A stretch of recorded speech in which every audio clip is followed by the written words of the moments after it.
जब साधन की व्यवस्था नहीं थी, इतना रोड नहीं था, गाड़ी की व्यवस्था नहीं थी, उस समय की बात है। एक भाई साहब का विवाह तय हो गया। घर वालों ने एक पत्र लिख करके भेजा, बेटा तुम घर पे आ जाओ, फला तारीख को आपकी परीक्षा है, फला तारीख को तिलक है, फला तारीख को विवाह है, घर आ जाओ।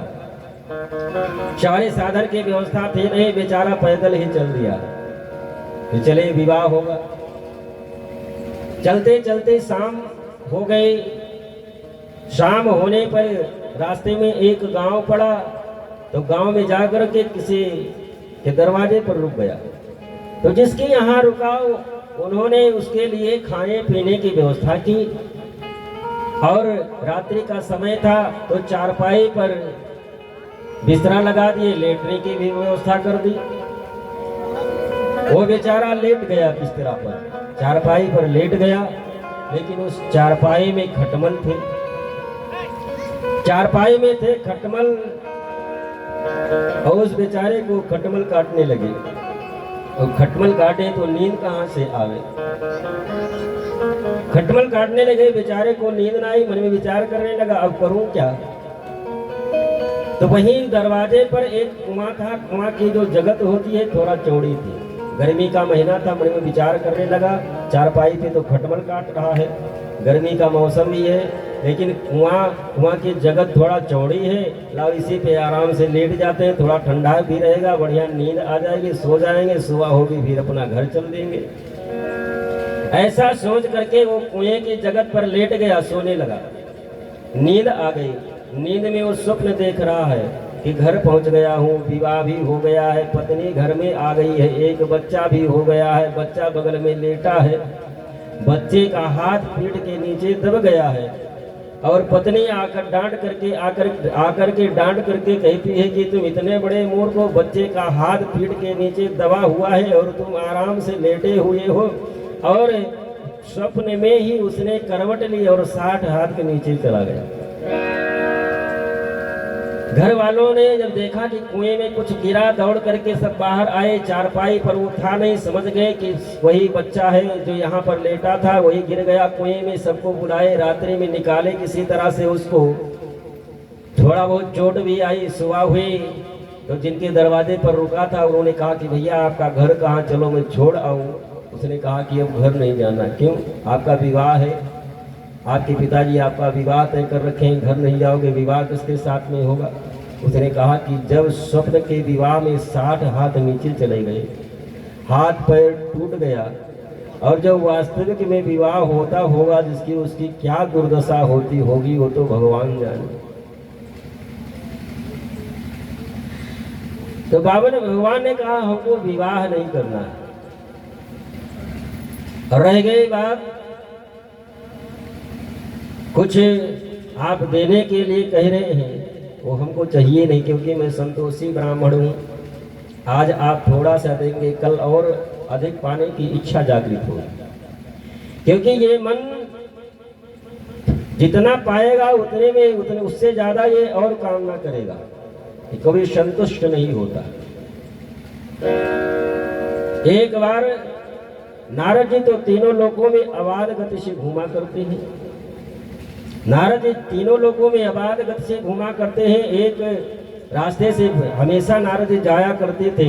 एक भिखारी को चौराहे पर बैठे हुए कई वर्षों से नारद जी देखा करते थे। नारद जी देखे कि ये भिखारी कई वर्षों से इस चौराहे पर बैठ रहा है। नारद जी संत हैं, दया आ गई, उस भिखारी के पास में पहुंचे। भैया आप इस चौराहे पर कितने दिनों से बैठ रहे हैं? भिखारी ने कहा कि महाराज मैं आज से नहीं, मैं जब से जन्म लिया हूँ, जब से जानकार हुआ हूँ, तब से यहीं पर बैठता हूँ। हमारे पिताजी भी इसी चौराहे पर बैठ करके भीख मांगा करते थे। बाबा पर बाबा, ये हमारे कुल की परंपरा है कि जो भी जन्म लिया इस चौराहे पर बैठ करके भीख मांगता है। कितना मिल जाता है? सुबह से शाम तक बैठे रहते, खाने भर का मिल जाता, बचता कुछ नहीं, लेकिन खाने भर का हो जाता। तो नारद जी ने कहा कि मैं एक तुमको पत्र लिख करके दे देता हूँ, और ये पत्र ले जा करके तुम कुबेर को दे देना। कुबेर तुमको इतना धन संपत्ति दे देंगे, तुम ला करके कोई बढ़िया अपना धंधा बिजनेस कर लेना, अपना बढ़िया सुंदर मकान बनवा लेना और आराम से रहना। उस भिखारी ने कहा ठीक है। पत्र लेकर के कुबेर के यहाँ गया। कुबेर ने नारद जी के द्वारा लिखे हुए पत्र को देखा और कुबेर ने अपने सेवकों को आदेश दिया कि इस भिखारी के कमंडल में जितना हीरा मणि जेवरात आए इसको दे दिया जाए। कुबेर के सेवक गए, अपने खजाने को खोले और सुबह से शाम तक उसके कमंडल में भरते रह गए, लेकिन उसका कमंडल भरा नहीं, लेकिन खजाना खाली हो गया। कमंडल भरते रह गए सुबह से शाम तक। कुबेर का एक खजाना तो खाली हो गया, लेकिन कमंडल खाली का खाली रहा। दूसरे दिन दूसरे खजाने में नंबर लगा। सुबह से शाम तक उसके कमंडल में हीरा मणि जेवरात भरते रह गए, लेकिन कुबेर का दूसरा खजाना भी खाली हो गया, लेकिन उस भिखारी का कमंडल ज्यों का त्यों खाली का खाली रहा। तीसरे दिन भी वही प्रक्रिया चलती रही। तीसरे दिन नारद जी के मन में विचार आया कि चलो देखूं तो भिखारी अब अपना कहीं घर मकान बना लिया कि नहीं, उधर रास्ते से निकले, भिखारी दिखाई न पड़ा। तो नारद जी समझ गए कि उसको पत्र लिख करके दिए थे और वो कुबेर के यहाँ गया होगा, उसको धन संपत्ति मिल गया होगा, कहीं अपना फैक्ट्री इत्यादि डाल लिया होगा, धंधा बिजनेस कर रहा होगा, कहीं अपना घर मकान बना लिया होगा। लेकिन पत्र लिख करके तो हम कुबेर को दिए थे, चल करके कुबेर को धन्यवाद तो दे दूं। तीसरे दिन जब नारद जी पहुंचे शाम के समय, नारद जी को देख करके कुबेर नारद जी के चरणों में साष्टांग लेट गए। महाराज कम से कम भोग बजा करके किसी को भेजा करो। हुआ क्या महाराज, हमारा तीसरा खजाना भी आज खाली हो गया और उस भिखारी का कमंडल भी खाली का खाली है। महाराज आप जानते हैं कि यदि मैं एक खजाना अपना खोल दूं तो तीनों लोगों के लोग हर प्रकार से सुखी संपन्न समृद्ध हो जाए, लेकिन हमारा तीसरा खजाना भी खाली हो गया। नारद जी ने कहा कि चलो देखूं तो कि कमंडल खाली है, खजाना तुम्हारा खाली हो गया, लेकिन कमंडल भरा नहीं। नारद जी जब आए उस भिखारी से कहे कि तुम अपना कमंडल लाओ, मैं देखूं तो इसमें है क्या जादू कि कुबेर का खजाना खाली हो गया लेकिन तुम्हारा कमंडल भरा नहीं। नारद जी ने उस कमंडल को लिया, कमंडल को पलट करके देखा, उसमें मानव की खोपड़ी लगा हुआ था। उस कमंडल में मानव की खोपड़ी लगा हुआ था। नारद जी ने कुबेर से कहा कि तुम्हारे जैसे 1000 क्या 1 करोड़ कुबेर आ जाए तब फिर भी इसके कमंडल को नहीं भर सकते। तुम्हारे जैसे 1 करोड़ कुबेर भी आ जाए तो इसको नहीं भर सकते। क्यों? क्योंकि इसके कमंडल में मानव की खोपड़ी लगाए। मानव की खोपड़ी कभी भरने वाली नहीं है। जिसके पास में 1000 है वो लाख की कामना करता है, लाख वाला करोड़ की कामना करता है, करोड़ वाला अरबों की कामना करता है, अरबों वाला ये चाहता हमको पूरा प्रदेश का साम्राज्य मिल जाए, प्रदेश वाला चाहता कि पूरा देश का साम्राज्य हमको मिल जाए। ये मानव की खोपड़ी कभी भरने वाली नहीं है। तो वामन भगवान कहते हैं कि आज आप हमको थोड़ा सा देंगे, लेकिन कल हमको और चाहने की इच्छा होगी, इसलिए हमको कुछ चाहिए नहीं। राजा बलि ने कहा कि आप हमारे दरवाजे पर आए हैं तो आपको कुछ ना कुछ जरूर लेना पड़ेगा, क्योंकि आज तक हमारे दरवाजे पर कोई भी संत ब्राह्मण खाली हाथ नहीं गया। तो वामन भगवान ने कहा ठीक है, तुम्हारी इच्छा भी पूर्ण हो जाए, हमारा व्रत भी न टूटे कि हमको किसी से कुछ लेना नहीं है। इसलिए राजन तस्मात् ततो मही नीसात् दृढ़ोऽहं वर्धस्वात् पदानि त्रीण दैत्येन्द्र संमितान् पदा मम। राजन यदि आप देना ही चाहते हैं तो आपकी इच्छा की पूर्ति भी हो जाए और हमारा व्रत भी न टूटे, इसलिए आप हमको हमारे पैर से 3 पग भूमि दे दीजिए बस। राजा बलि मुस्कुराया कि 52 अंगुल का शरीर, छोटा सा, 3 पैर भूमि में तुम कर क्या पाओगे। रावण भगवान ने कहा कि बस जितने में हमारी आसने बिछ जाए और मैं बैठ करके भगवान का भजन कर सकूं, बस उससे ज्यादा हमको चाहिए क्या। और धन संपत्ति वैभव लेकर के करूंगा क्या, ठंडी गर्मी बरसात के लिए हमारे पास छाता है, भोजन के लिए हमारे पास में भिक्षा पात्र है, बस जमीन न थी तो 3 पग जमीन मिल जाएगी, अपना हो जाएगा, उसी पर बैठ करके भगवान का भजन करूंगा, इससे ज्यादा कुछ चाहिए नहीं। तो राजा बलि ने कहा जहां से चाहो वहां से नाप लो ब्राह्मण देवता। रावण भगवान ने कहा कि मैं ऐसे लेता नहीं, उसके लिए आपको संकल्प करना पड़ेगा। संकल्प मतलब पक्का रजिस्ट्रेशन, संकल्प मतलब पक्का रजिस्ट्रेशन, और बिना संकल्प के दिया हुआ दान अधूरा रहता है, इसलिए आपको संकल्प करना पड़ेगा। लेकिन जब संकल्प का मामला आया तो शुक्राचार्य जी मैंने ध्यान धर करके देखा तो देखते क्या है कि ये 52 ये कोई ब्राह्मण बालक नहीं, ये तो स्वयं साक्षात पार्वती परमेश्वर परमात्मा भगवान विष्णु ही 52 का रूप धारण करके आए हैं। ये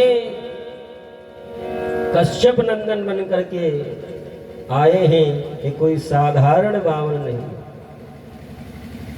शुक्राचार्य जी महाराज ने राजा बलि से कहा कि राजन,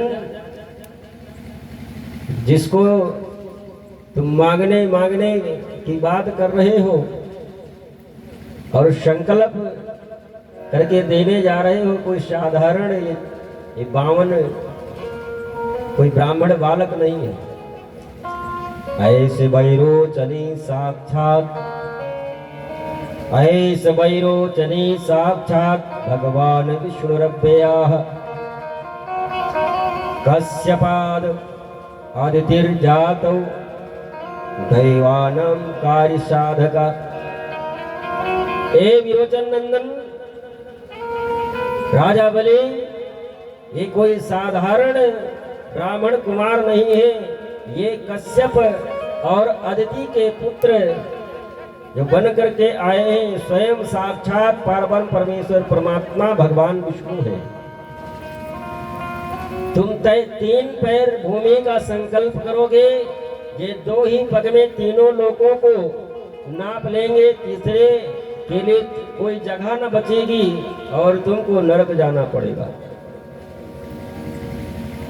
राजा बलि मुस्कुरा करके कहने लगे, गुरुदेव हमने जो वचन दे दिया है, मैं अब झूठ नहीं बोल सकता, क्योंकि नहीं असत्य सम पातक पुंजा। असत्य के समान तीनों लोगों में कोई पाप नहीं है, इसलिए मैं असत्य बोल नहीं सकता। मैंने देने के लिए कह दिया है, तो अब ये भले ही भगवान विष्णु हैं, भगवान नारायण हैं, ये हमारे यहाँ मांगने के लिए आए हैं, सर्वस्व ले जाएंगे, इसमें भी हमारा सौभाग्य है कि जिनके दरवाजे पर तीनों लोगों के लोग मांगने के लिए जाते हैं। संसार में तीनों लोगों में कोई ऐसा नहीं है जो भगवान नारायण से मांगने के लिए मांगने के लिए न जाए, सब जाते हैं। आज वो स्वयं यदि हमारे यहाँ मांगने के लिए आया है तो वो तो हमको और बड़ा बनाने के लिए आया, अपने से हमको बड़ा बनाने के लिए आया है, अपने से हमको बड़ा सम्मान देने के लिए आया है। हमारे तो दोनों हाथ में लड्डू है, मैं देने के लिए कह दिया हूं, तो अब पीछे नहीं हटूंगा। श्री शुक्राचार्य जी महाराज ने कहा कि राजन, कुछ जगह पर झूठ बोल देने में पाप नहीं लगता। 8 जगह ऐसी होती है जहां पर झूठ बोल दिया जाए एक बार तो पाप नहीं लगता। शुक्राचार्य जी महाराज कहते हैं राजा बलि से कि स्त्री सुनर्म विवाहे च, स्त्री सुनर्म विवाहे च वृद्ध्यर्थे प्राण संकटे गो ब्राह्मणार्थे हिंसायां नानृतम स्याप जुगुप्सितम। शुक्राचार्य जी महाराज कहते हैं कि स्त्री यदि अपने पत्नी से एक बार झूठ बोल दिया जाए, अपने स्त्री से झूठ बोलने में पाप नहीं लगता। क्यों? क्योंकि यदि आप कत्ल करके आए हैं और आकर के आप अपने पत्नी से कह दिए कि देवी मैं फलनवा को मार करके चला आया हूँ, किसी को पता नहीं है, किसी को जानकारी नहीं है, यदि किसी को जानकारी हो गई तो हमको फांसी हो जाएगी।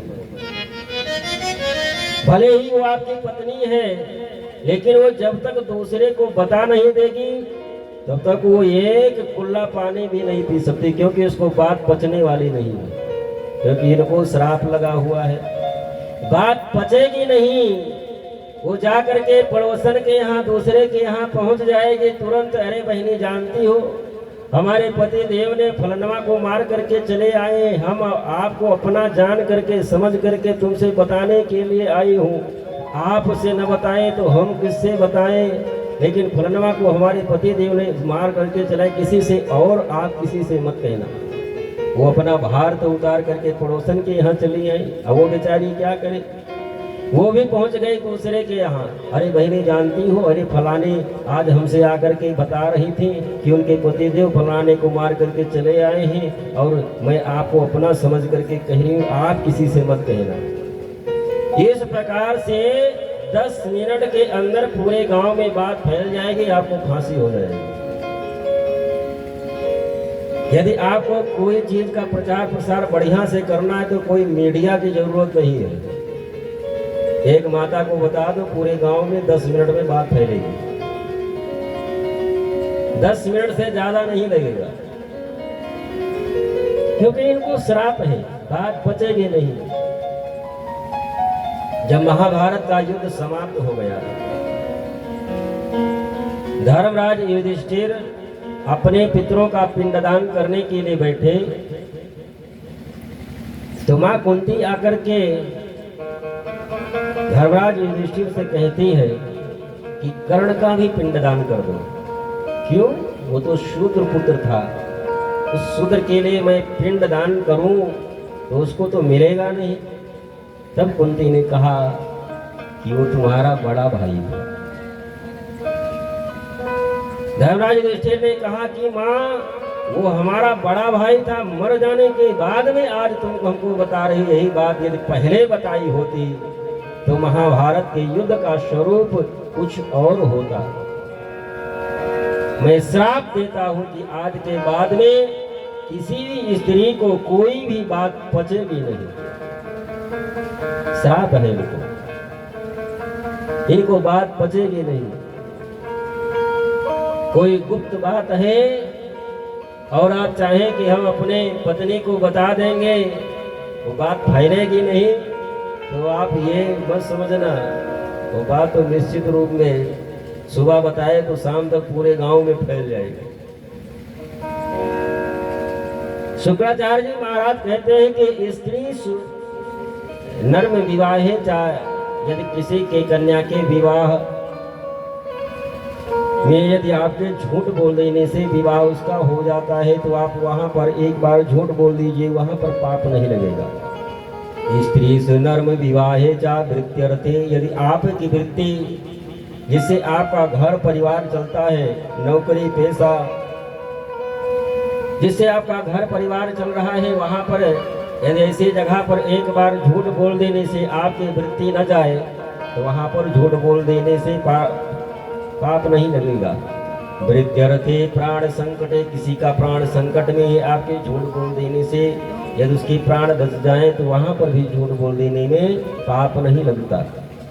स्त्री से नर्म विवाहे चा वृत्त्यर्थे प्राण संकटे गो ब्राह्मणार्थे हिंसायाम, यदि गौ ब्राह्मण की हत्या करने के लिए कोई जा रहा है, यदि आपके झूठ बोल देने से गौ ब्राह्मण की रक्षा हो जाए तो वहां पर भी एक बार झूठ बोल देने में पाप नहीं लगता। गो ब्राह्मणार्थे हिंसायाम ना नृतम स्याप जुगुप्सितम। शुक्राचार्य जी महाराज अनेक प्रकार से समझाए। श्री सुखदेव जी महाराज कहते हैं कि राजन, लेकिन तब फिर भी राजा बलि नहीं माने। श्री सुखदेव जी महाराज ने कहा कि गुरु की आज्ञा के अनुसार ही वो त्रिलोकाधिपति बना था, गुरु की आज्ञा का पालन करने के ही कारण। लेकिन आज गुरु की आज्ञा का उल्लंघन क्यों कर रहा है? श्री सुखदेव जी महाराज कहते हैं कि राजन, यदि गुरु सदमार्ग पर चलने के लिए प्रेरित करे तो गुरु की आज्ञा को मानना चाहिए। अपने से जो श्रेष्ठ है, अपने माता पिता, बड़े भाई, गुरु यदि सदमार्ग पर चलने के लिए प्रेरित करें तो उनकी आज्ञा का उल्लंघन नहीं करना चाहिए। यदि उनकी आज्ञा का उल्लंघन करते हैं तो पाप लगता है। लेकिन अधर्म पर चलने के लिए चाहे गुरु हो, चाहे माता हो, चाहे पिता हो, चाहे बड़ा भाई हो, कोई भी श्रेष्ठ व्यक्ति हो, यदि अधर्म पर चलने के लिए कह रहा है, अधर्म पर चलने के लिए प्रेरित कर रहा है, तो कोई भी हो उसकी आज्ञा को नहीं मानना चाहिए। राजा बलि ने वही किया। राजा बलि ने कहा, महाराज मैं झूठ नहीं बोल सकता, मैंने देने के लिए कह दिया है तो दूंगा जरूर। राजा बलि संकल्प करता है और संकल्प करके परात्पर पार्वण परमेश्वर परमात्मा भगवान के हाथ में संकल्प करके देता है कि 3 पग भूमि में आपको देने के लिए तैयार हूँ।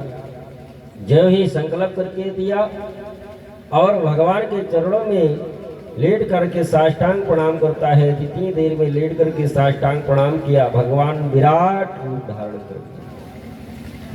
विराट रूप धारण किए, एक ही पैर में स्वर्ग लोक को भगवान नाप लिए, दूसरे में तल वितल सुतल महातल, यहाँ तक ब्रह्मलोक तक भगवान का पैर पहुंच गया।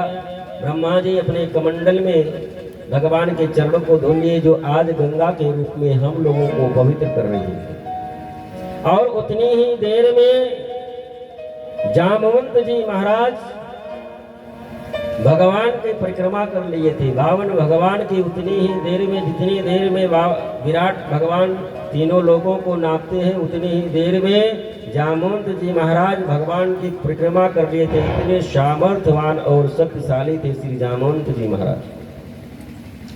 तीसरा पैर रखने के लिए जगह न बचा। भगवान अपने गरुड़ को बुलाए और गरुड़ पास में बांध करके राजा बलि को पटक दिया कि तुमको बड़ा घमंड है कि मैं त्रिलोकाधिपति हूँ। 2 ही पैर में मैंने तीनों लोगों को नाप लिया, तीसरा रखने के लिए जगह नहीं बचा। मैं कहाँ रखूं? तुमको नरक जाना पड़ेगा, क्योंकि संकल्प तुमने किया है। संकल्प किया हुआ यदि पूर्ण न किया जाए तो नरक जाना पड़ता है।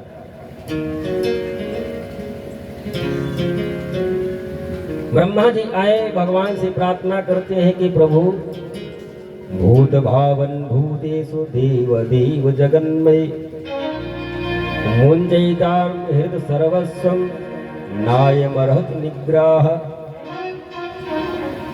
आप गजेंद्र ने केवल एक कमल का पुष्प लेकर के आपसे प्रार्थना की थी, आप उसको जन्म मृत्यु से छुटकारा दिलवा दिए थे। और राजा बलि ने तो तीनों लोक आपको प्रदान कर दिया है, फिर भी बंधन में रहे। ये कहाँ का न्याय है? ब्रह्मा जी राजा बलि के लिए प्रार्थना कर रहे हैं कि प्रभु आप तो जगत नियंता हैं।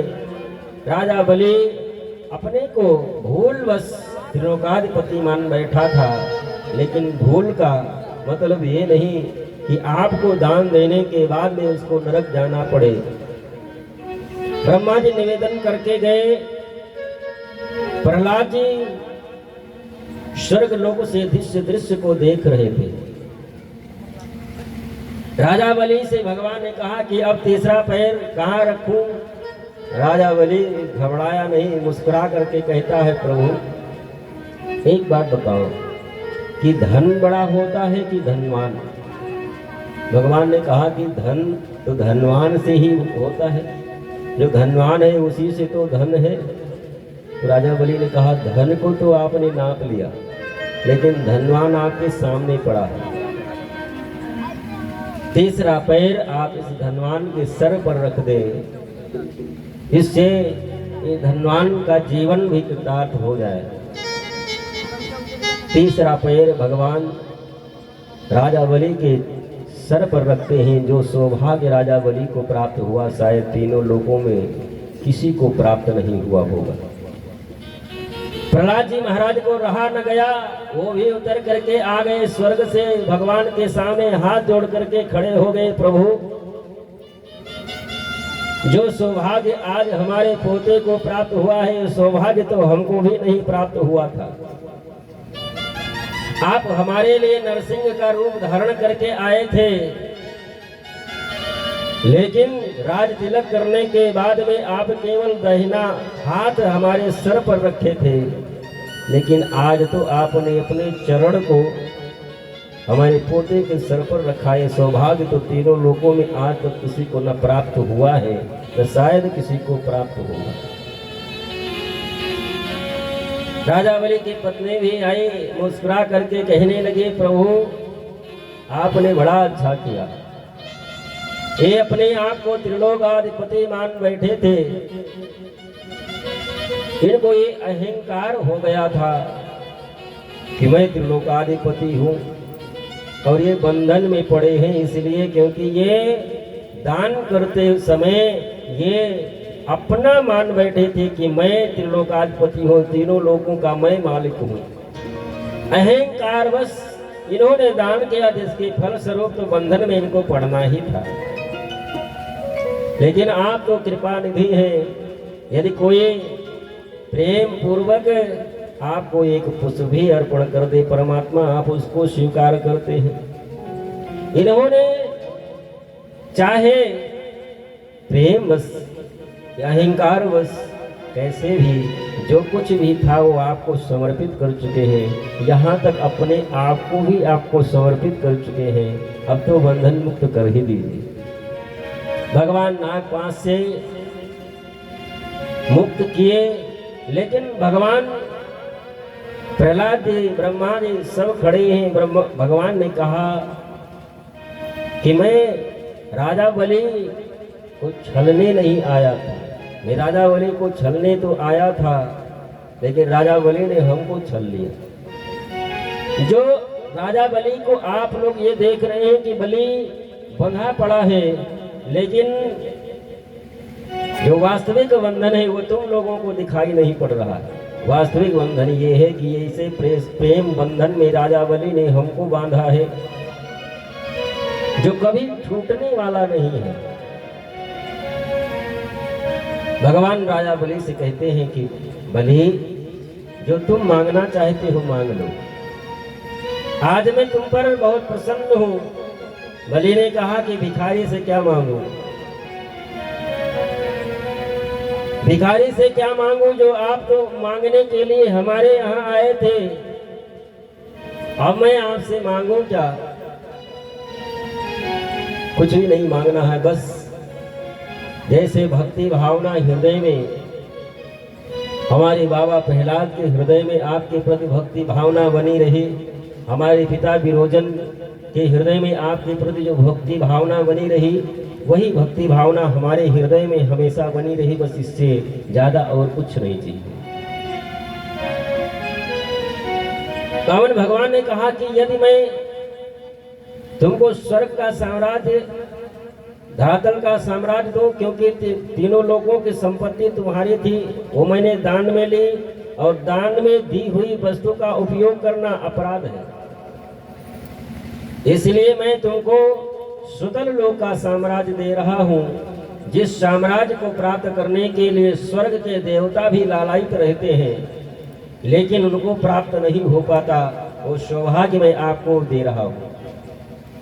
बामन दरवाजे का महल, वो सुंदरता वो स्वर्ग की भी नहीं है, वो सुतल लोक का साम्राज्य में तुमको प्रदान कर रहा हूं, और वही चल करके अपना साम्राज्य आप स्थापित करिए, और जो इच्छा हो वो मांग लो।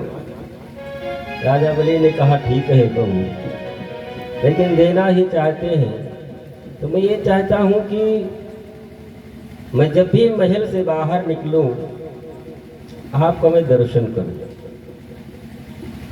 भगवान ने कहा कि पहरेदार बन करके रहूं। पहरेदार बन करके रहना पड़ेगा। नहीं प्रभु, मैं ये थोड़ी ना कहता कि आप पहरेदार बन करके रहो। मैं ये आपसे याचना कर रहा हूं कि जब भी महल से निकलूं आपका दर्शन करूं। जो 52 अंगुल के का रूप धारण करके भगवान आए थे, वो 52 रूप धारण करके राजा बलि के यहाँ पहरेदारी करने लगे। जो राजा बलि को छलने के लिए आए थे स्वयं पहरेदार बन करके रह गए। बहुत काल जब बीत गया, लक्ष्मी जी एक दिन मन में विचार करने लगे कि राजा बलि के यहाँ गए थे, वामन का रूप धारण करके वापस लौट करके नहीं आए, कहाँ चले गए। नारायण ढूंढते ढूंढते जब पता चला कि सुतल लोक में 52 अंगुल का रूप धारण करके गए थे, आज 52 रूप में राजा बलि के यहाँ पहरेदार बन करके हैं। तो श्रावण मास की पूर्णिमा को लक्ष्मी जी जाती हैं, राजा बलि के हाथों में रक्षा बांधती हैं, और बदले में राजा बलि ने कहा कि बहन आज पूर्णिमा है श्रावण की, आप हमारे हाथ में रक्षा बांधी हैं, बदले में जो तुम मांगना चाहती हो मांग लो। एक भाई का कर्तव्य होता है कि बहन की इच्छा की पूर्ति करे, जो तुम मांगोगे हम देने के लिए तैयार है। लक्ष्मी जी ने कहा कि भैया यदि आप देना ही चाहते हैं तो आपके दरवाजे पर जो ये पहरेदार है इसी को दे दो। रक्षा बांध करके लक्ष्मी जी तब भगवान नारायण को वापिस लौटा करके वैकुंठ धाम में आए। श्री सुखदेव जी महाराज कहते हैं कि राजन, ये प्रहलाद जी महाराज के वंशज में जितने भी हुए एक से बढ़कर एक हुए। इसी राजा बलि का पुत्र बाणासुर हुआ, जो भगवान शंकर को 1000 हाथों के द्वारा वाद यंत्र बजा करके भगवान शंकर को ही प्रसन्न किया था। इसके कुल खानदान में जितने भी होते गए भगवान के एक से एक भक्त बढ़ते होते गए। आइए 2 बार भगवत नाम उच्चारण, इसके बाद में समय भी बहुत हो गया है, तो 2 भगवान का जन्म भी कराना है। जय जय गोविंद गोविंद गोपाला, जय जय गोविंद गोविंद गोपाला, जय जय गोविंद गोविंद गोपाला, जय जय गोविंद गोविंद गोपाला। मेरो मुरली मनोहर नंदलाला, मेरो मुरली मनोहर नंदलाला। आज एकादशी है का, लेकिन एकादशी तो राहत ना हुई हो सब। आज कोनो व्रत है का, भोजन तो दोपहर में सब किए हो, और हो सकता है अत्यो टाइम कह आए हो,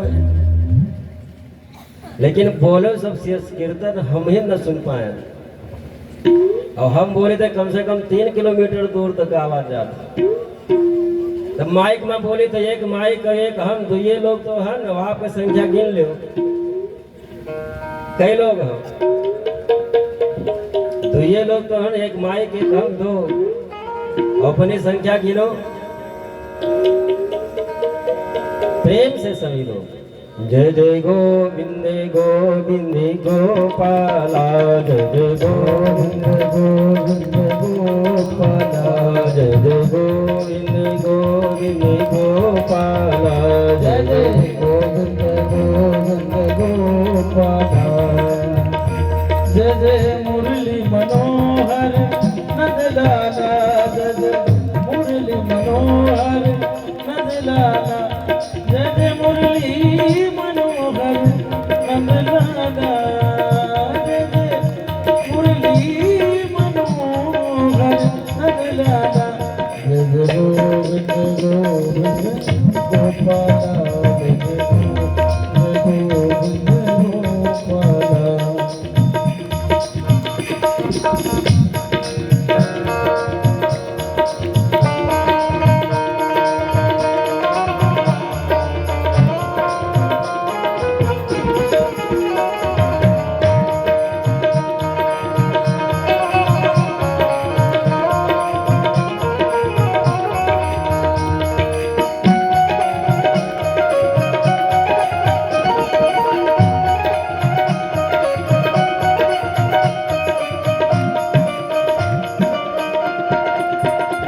कृष्ण भगवान की जय हो।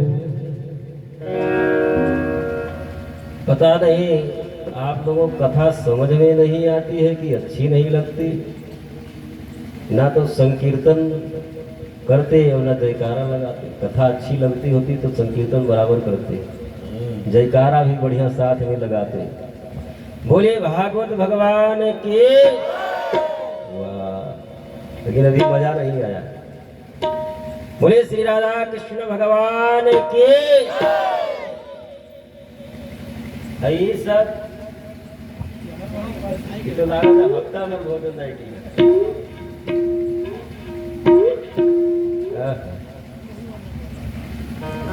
अब लड़ाई करे खोर पड़ोसियों से, पूरा गांव सुने। अब गांव में दुल्हा आएगा हो तो गाड़ी इतना गई है पूरा गांव करी आएगा। बोले श्री हनुमान जी महाराज के।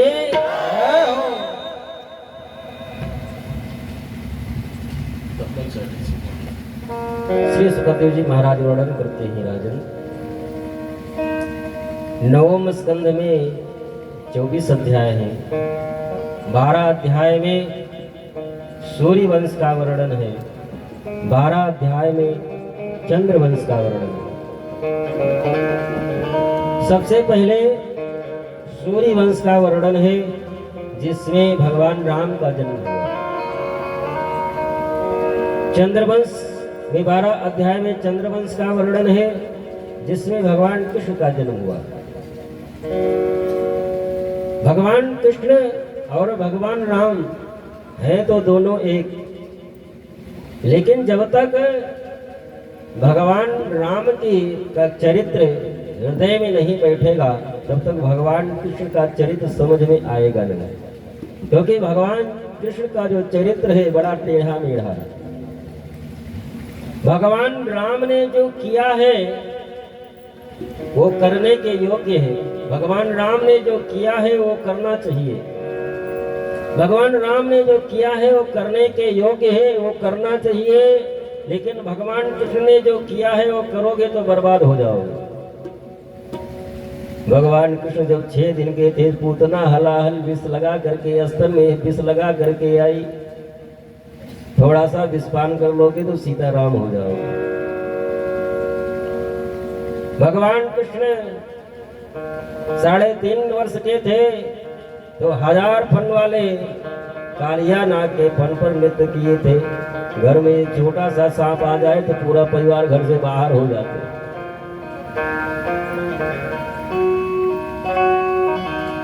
भगवान कृष्ण 16,108 विवाह किए थे और आज तो एक ही विवाह में सीताराम उसकी ही पूर्ति नहीं हो पाती। तो भगवान कृष्ण ने जो किया है वो करने के योग्य नहीं है, लेकिन भगवान राम ने जो किया है वो करने के योग्य है, वही करना भी चाहिए। लेकिन भगवान कृष्ण ने जो कहा है, भगवान कृष्ण ने जो गीता के माध्यम से कहा है वो करना चाहिए। भगवान कृष्ण ने जो कहा है वो करना चाहिए। भगवान राम ने जो किया है वो करना चाहिए। श्री सुखदेव जी महाराज वर्णन करते हैं कि राजन, भागवत के 9वें स्कंद में 24 अध्याय, 12 में सूर्यवंश, 12 में चंद्रवंश। सबसे पहले भगवान सूर्यवंश की कथा है जिसमें भगवान राम का जन्म होता है। ब्रह्मा के पुत्र मरीच हुए, मरीच के पुत्र कश्यप, कश्यप के पुत्र हुए विवस्वान, विवस्वान के पुत्र हुए श्राद्ध देव मनु, पत्नी श्रद्धा। और इसी वंश में आगे चल करके अम्बरीश महाराज के एक राजा हुए जो एकादशी का व्रत नियम पूर्वक किया करते थे। और महर्षि दुर्वासा क्यों नहीं के यहाँ चक्र सुदर्शन ने पीछा किया था। इस प्रकार से अम्बरीश महाराज एकादशी का व्रत बड़े नियम पूर्वक किया करते थे, जिसके फल स्वरूप दुर्वासा को तीनों लोकों में भागना फिरा था। क्यों? क्योंकि उन्होंने राजा परीक्षित उन्होंने अम्बरीश को मारने का प्रयास किया था कृत्या छोड़ करके, लेकिन भगवान ने अपनी भक्तों की रक्षा तो हर प्रकार करते ही है। चक्र सुदर्शन 1 वर्ष तक उनका पीछा किया, लौट करके वही भक्त अम्बरीश के शरण में आए, तब महाराज दुर्वासा की रक्षा हो पाई थी। एक के वंश में आगे चल करके खटवांग नाम के राजा हुए, उनके पुत्र दीर्घबाहु हुए, दीर्घबाहु के पुत्र रघु हुए, रघु के अज हुए, अज के पुत्र दशरथ हुए, और महाराज दशरथ चक्रवर्ती सम्राट महाराज दशरथ अयोध्या के राजा हैं। चौथापन आ गया है, घर में कोई संतान नहीं, धन संपत्ति वैभव इतना है कि सूर्य उदय से लेकर के सूर्य अस्त तक साम्राज्य है। वैभव इतना है कि वैभव को देख करके कुबेर भी लज्जित हो जाता है। सामर्थ्यवान इतने हैं कि देवताओं के राजा जो इंद्र हैं वो भी अपने को सामर्थ्यवान समझते हैं। क्यों? क्योंकि यदि हमारे ऊपर कोई आपत्ति विपत्ति पड़ेगी तो चक्रवर्ती सम्राट महाराज दशरथ हमारी सहायता करने के लिए आ जाएंगे। सम्मान इतना है कि जब भी इंद्रलोक में पहुंचे हैं तो देवताओं का राजा इंद्र भी अपने आधा सिंहासन को खाली कर देता है। लेकिन चौथापन आ गया, घर में कोई संतान नहीं है। एक दिन बड़ी चिंता हुई। अपनी चिंता को व्यक्त करने के लिए किसी रिश्तेदार नातेदार अपने मित्र के पास न गए, गए कहाँ? गुरु के पास। एक बार भूपति मन माही भय गलाने मोरे सुत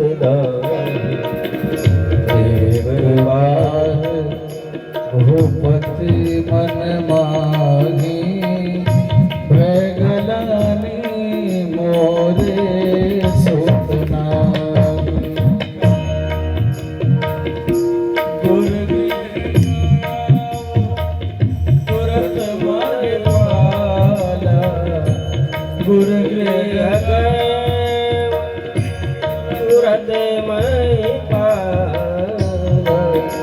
चरण लागे कर विशाला, चरण लागे कर विशाला, चरण लागे कर विनय विशाला। गुरु के चरणों में जाकर के वंदना करते हैं। गुरु वशिष्ठ ने कहा कि राजन, आप एक संतान के लिए परेशान हैं, तुम्हारे यहाँ 4 पुत्रों का जन्म होगा। गुरु का आशीर्वाद मिला। श्रृंगी ऋषि के द्वारा पुत्रेष्टि यज्ञ मखौड़ा में कराया गया। अग्नि भगवान स्वयं प्रकट हुए। चरु प्रसाद श्रृंगी ऋषि को दिए, श्रृंगी महाराज वशिष्ठ को दिए, वशिष्ठ महाराज चक्रवर्ती सम्राट महाराज दशरथ को दिए कि ले जा करके अपने तीनों रानियों को बराबर हिस्सा में बांट दीजिए। यज्ञ भगवान का प्रसाद तीनों रानियां प्राप्त करती हैं और भगवान की कृपा हुई, गुरु की कृपा हुई, स्वयं परात्पर पार्वण परमेश्वर परमात्मा भगवान नारायण कौशल्या के गर्भ में आए। इस प्रकार से कौशल्या, कैकेयी और सुमित्रा तीनों गर्भवती हुई। समय आया, नवमी तत्तिथि मधुमास पुनीता शुक्ल पक्ष यवजित हरि प्रीता। नवमी तिथि चैत्र मास दोपहर के ठीक 12 बजे स्वयं परात्पर पार्वण परमेश्वर परमात्मा भगवान कौशल्या के यहाँ प्रकट हो गए। ससंग चक्रम सकिरीट कुंडलम सपीत वस्त्रम सरसी रुहेक्षणम सहार वच्छ स्थल कौस्तुभश्रियम नमामि विष्णु शिरसा चतुर्भुजम। कौशल्या जी निवेदन करती है, बालक के रूप में आए। कुछ दिन व्यतीत हुआ, गुरु वशिष्ठ के द्वारा चारों भाइयों का नामकरण संस्कार होता है। वशिष्ठ के यहाँ जाकर के यज्ञोपवीत संस्कार विद्या का अध्ययन करते हैं। कुछ दिन के बाद में श्री विश्वामित्र जी महाराज आए राम और लखन को लेने के लिए। अपने यज्ञ की रक्षा के लिए गुरु वशिष्ठ लेने के लिए आए। चक्रवर्ती सम्राट देने से मना कर देते हैं कि आप हमारे प्राण को ले लीजिए, धन संपत्ति वैभव को ले लीजिए, यहाँ तक हमारे साम्राज्य को ले लीजिए, उससे भी न बने तो आप हमारे प्राण को ले सकते हैं, लेकिन प्राणों से भी प्यारे हैं राम, मैं राम को नहीं दे सकता। लेकिन वशिष्ठ जी पास में ही खड़े ही थे। वशिष्ठ जी ने कहा, तेषां निग्रणेन सक्ताः स्वयं चाकुशिकात्मजाः तव पुत्र हितार्थाय त्वामुपेत्यावियाचते। वशिष्ठ जी ने कहा कि ये अपने निजी स्वार्थ के लिए तुम्हारे बेटे राम लखन को मांगने के लिए नहीं आए हैं, ये तुम्हारे पुत्रों के हितार्थ, उनके हित के लिए ही लेकर के जाएंगे, उधर से बहू को लेकर के साथ में आएंगे। वशिष्ठ जी ने जब समझाया तो चक्रवर्ती सम्राट राम जी और लखन को विश्वामित्र जी के साथ में भेज दिए। रास्ते में ताड़का का उद्धार करते हैं, अपने यज्ञ स्थल पर लेकर के गए, रात्रि में विश्राम करते हैं, सुबह हुए विश्वामित्र कहते हैं कि यहीं पर मारीच सुबाहु अपने अनुचरों के साथ में आकर के यज्ञ में विघ्न बाधा डालते हैं। राम जी ने कहा कि आप निश्चिंत रहिए, मैं आपके यज्ञ की रक्षा करने के लिए तत्पर हूँ, आप यज्ञ करिए।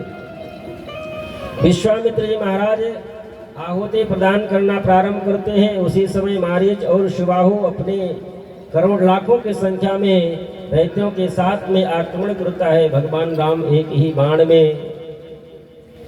सुबाहु सहित सभी दैत्यों का संहार कर देते हैं। मारीच को एक बिना फण का बाण मारे और सीधे जाकर के समुद्र पार लंका में जाकर के इस प्रकार से दैत्यों का संहार करते हैं, उनका उद्धार करते हैं। विश्वामित्र जी महाराज राम जी से कहते हैं, हमारे यज्ञ को आपने जिस प्रकार से सफल बनाया है उसी प्रकार से आप चल करके जनकपुर में जनक जी महाराज जो यज्ञ कर रहे हैं उस यज्ञ को भी आप संपन्न कराइए, धनुष यज्ञ को भी संपन्न कराइए। विश्वामित्र जी महाराज के साथ में राम जी लखन लाल जनकपुर में पहुंचते हैं। जनकपुर में पहुंचे महाराज जनक विश्वामित्र जी के साथ राम जी लखन लाल का स्वागत सत्कार करते हैं, रहने की व्यवस्था की। रात्रि में विश्राम के सुबह हुए विश्वामित्र जी महाराज राम जी और लखन लाल को पुष्प वाटिका में भेजते हैं पुष्प तोड़ने के लिए, पुष्प तोड़ने के लिए भेजते हैं। और उस बगीचे में समय जानी गुरु आयुष पाई अलीन प्रसून चले दोनों भाई पुष्प लेने के लिए बगीचा में चले। और उस समय जब भगवान राम पुष्प वाटिका जा रहे, पुष्प वाटिका में पुष्प लेने के लिए, तो सभी ऋतुओं के पुष्प खिले हुए थे। बसंत का ऋतु था नहीं, लेकिन बसंत के ऋतु के सभी पुष्प खिले हुए थे। सुंदर पक्षियां भी कलरव कर रही थी। सभी ऋतुओं के पुष्प भी बढ़िया सुंदर खिले हुए थे। भगवान राम लखन लाल बगिया के दरवाजे पर पहुंचे और इधर उधर देखने लगे कि कोई दिखे तो जिससे मैं कहूं कि हमको फूल तोड़ना है। बिना पूछे बगीचा में कैसे घुस जाएं? बिना पूछे तो बगीचा में जाना भी नहीं चाहिए, क्योंकि बगीचा है तो माली जरूर होगा। बिना माली के आज्ञा के फूल मैं कैसे तोड़ूं? भगवान राम की जितनी भी लीलाएं हैं सब मर्यादा पूर्वक है, लेकिन भगवान कृष्ण अगर होते तो क्या करते? सीधे बगीचे में जाते। यदि माली रोकने के लिए आते तो उसको भी 2-4 चाटा लगा करके निकल गए होते। लेकिन भगवान राम बगिया के बाहर खड़े हुए हैं। माली आया, हाथ जोड़ करके कहा, आज्ञा करे प्रभु। माली से भगवान राम ने कहा कि हमको फूल तोड़ना है, गुरु जी पूजा करेंगे। माली ने कहा कि प्रभु आज्ञा करें, मैं आपको सुंदर सुंदर फूल तोड़ करके लाऊंगा, दूंगा। भगवान राम ने कहा कि नहीं, गुरु की आज्ञा है, गुरु जी के पूजन के लिए ले जाना है, इसलिए मैं स्वयं अपने हाथों से तोड़ूंगा। माली ने कहा कि नहीं प्रभु, मैं आपको बगीचा में जाने नहीं दूंगा। क्यों?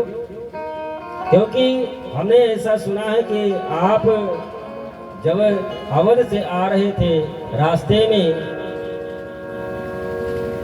में आप एक शिला का स्पर्श हुआ, आपकी धूल चरण, आपके चरणों की धूल लगी और वो शिला स्त्री बनकर के वो स्वर्ग को चली गई। और महाराज आप बगीचा में जाएंगे फूल तोड़ने के लिए, और फूल तोड़ने के पहले हाथ पैर धुलने के लिए सरोवर में जाएंगे। सरोवर के चारों तरफ शिला लगी हुई है और आपके चरण का स्पर्श हुआ तो लाखों की संख्या में स्त्रियां तैयार हो जाएंगे। महाराज ये बवाल में हाथ नहीं लेना चाहिए। भगवान राम ने कहा कि ऐसा कुछ नहीं होगा, आप इसके लिए परेशान मत होइए, लेकिन तब फिर भी आपको अपने बगीचा में नहीं जाने दूंगा। क्यों? क्योंकि आप बगीचा में जाएंगे, आपके चरण इतने कोमल हैं कि यदि आपके चरण में कहीं कुछ गड़ गया तो महाराज जनक हमको तो नौकरी से ही निकाल देंगे। लखनलाल जी खड़े हुए थे। लखनलाल